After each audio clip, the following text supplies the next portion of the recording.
President Trump is implementing tariffs in a tremendous way. Like, I've learned so much about tariffs from President Trump. And you know how they work, right? So tariffs is essentially, so I'll give you an example, right? So let's say there's an American company, right? I always give the example of an American company. Let's say it's a car manufacturing company or any company that wants to build its product outside our great United States of America, let's say in Mexico or some other country. Yes. Then they want to, after producing the product in another country, they want to bring the product back into America and sell the product to our American people in America. Yes. And one of the reasons why companies want to do this is because they want to take advantage of the cheap labor that's available in other countries, such as, for example, Mexico. Yes. And then they want to bring that product back, and because of the higher margins, because the cost to make the product becomes less because of the lower wages that they have to pay to the people in the other country. And so they have a higher margin, and so they make a bigger profit. Now I will say this, I want our American companies to make a higher profit. I want our American companies to make a lot of money, but not at the cost of you, our great American people. And so here's where tariffs comes into the picture, right?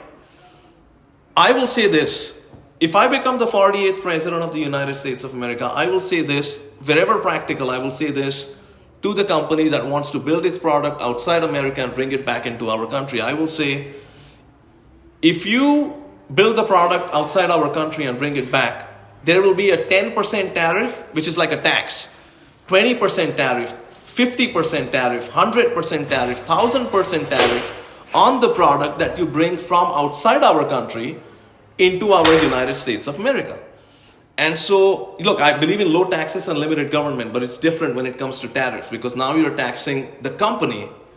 Yes. Right? You're saying you're going to pay a tariff to bring the product back into America. And so what that does is it becomes economically unviable for this company to build its product outside America and bring it back into our country, because while they bring it back into our country, the cost of the product essentially goes up because of the tariffs. Yes. Right? And so now what happens is the company says, well, the cheap labor advantage in the other country is not there anymore because the tariff sort of overtakes it. So we might as well build the product where? In our country, the United States of America. Yes. Right? Because there's no tariffs if you build the product in America and sell the product in America. There's no tariff there. Yes. And so, what happens now is that the companies do not hire the people in Mexico, which would primarily be people who are from Mexico or the country, whichever country they're building the product in. Now they hire you, our great American people. American people get hired. American people get jobs. And there's no tariff, so the companies make a lot of money as well. The American people are not disadvantaged, and they get the job opportunities. And there's another incentive that President Trump talks about. He says, if the product is built in America by the company and sold in America, obviously no tariffs, but also the tax percentage goes down from 21%, which is the existing 21%, to about 15%. And so that's a tremendous money-making situation for the company, for the organization, for the firm. They come back to America, and you and I, or like when I say you and I mean the American people get hired.